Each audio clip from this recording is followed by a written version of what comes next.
Assalamualaikum warahmatullahi wabarakatuh. Di video berikut ini kita akan melanjutkan pembahasan terkait playlist administrasi sistem jaringan, di mana pada video kali ini atau video kedua kali ini kita akan membahas terkait cPanel ya.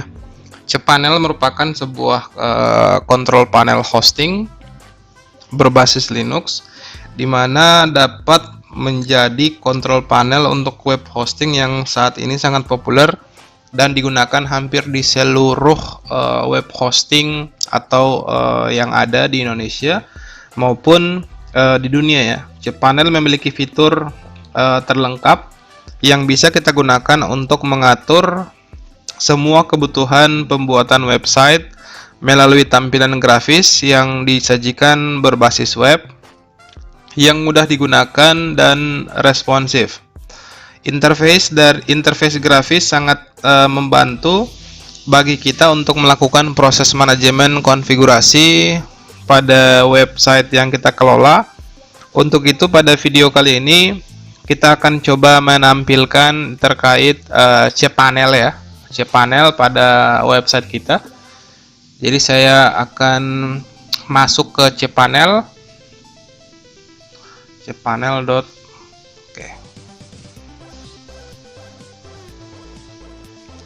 Oke, kita login dulu ya. Kita login menggunakan user dan password.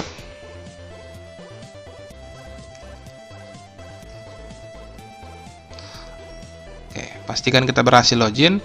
Berikut adalah tampilan dari control panel ya. Control panel ini dibagi menjadi beberapa bagian. Yang pertama bagian kiri, ada bagian tengah untuk fitur-fiturnya, dan bagian kanan untuk pada bagian statistiknya. Jadi kita akan bahas mulai dari bagian kanan. Yang pertama ada general information, ada current user ya. Di sini ada current user. Ada primary domain atau domain dari web hosting yang kita gunakan, ada IP address, ada home directory, dan ada last login IP address. Di sini juga kita bisa pilih tema sesuai dengan kebutuhan kita, atau kita bisa lihat sistem information dari server yang kita gunakan. Oke, berikut adalah statistik atau informasi server yang kita gunakan, server name-nya, dan berbagai hal lainnya. Oke, kita kembali ke home ya. Selanjutnya di bagian sini ada statistik penggunaan hostingnya. Jadi web hosting yang kita gunakan adalah web hosting dengan kapasitas 1 GB, dimana saat ini sudah digunakan sebanyak 97%. Ada MySQL database, penggunaan MySQL database, ada bandwidth, ada add-on domain, ada subdomain, ada email, ada forward, dan ada hal-hal lainnya. Selanjutnya pada bagian tengah ini kita bisa lihat ada files ya, ada menu files. Files kita bisa melakukan manajemen terhadap file ya. Di antaranya file manager layaknya sistem explorer yang ada pada Windows, ada image untuk melakukan manajemen gambar, ada directory preface ya, prefake, di mana kita dapat membuat atau melakukan penyetingan kepada directory yang ingin kita setting privasinya. Selanjutnya ada disk usage, berfungsi untuk melihat statistik penggunaan disknya.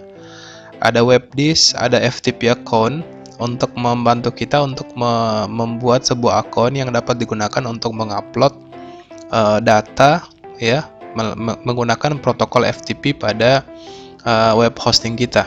Selanjutnya ada FTP connection, ada fitur backup, ada backup wizard, ada git version control, dan ada file directory and restoration.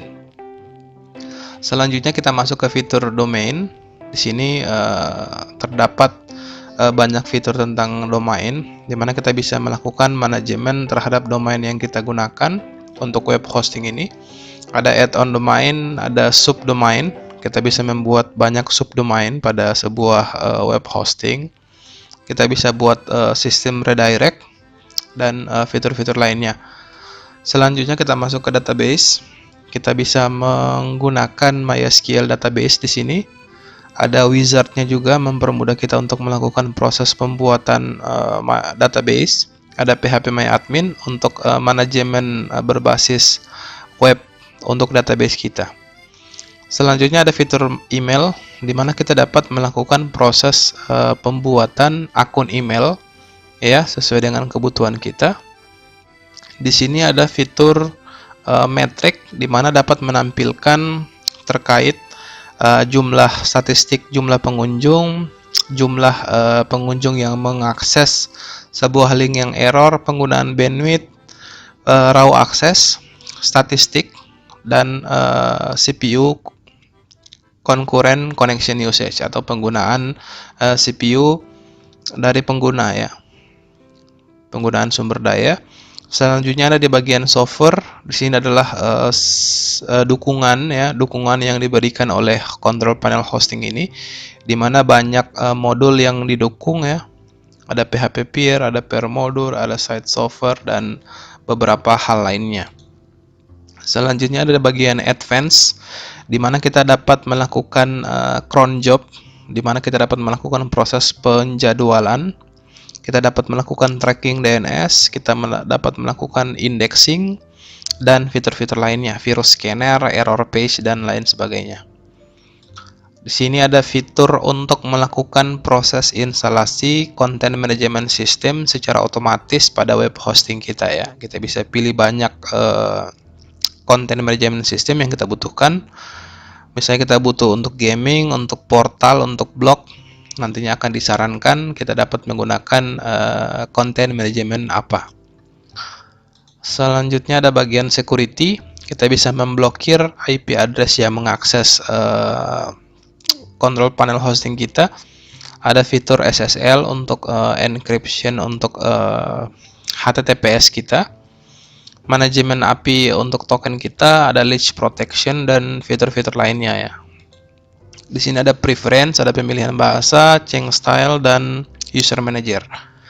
Oke, sekian video terkait perkenalan fitur cPanel ya, di mana sangat banyak fitur dan kegunaannya, sehingga kita dapat melakukan manajemen konfigurasi dengan menggunakan interface yang sangat mudah untuk kita pahami dan kita gunakan, yaitu menggunakan interface berbasis web. Oke, sekian video tutorial kali ini, semoga bermanfaat. Akhir kata, wassalamualaikum warahmatullahi wabarakatuh.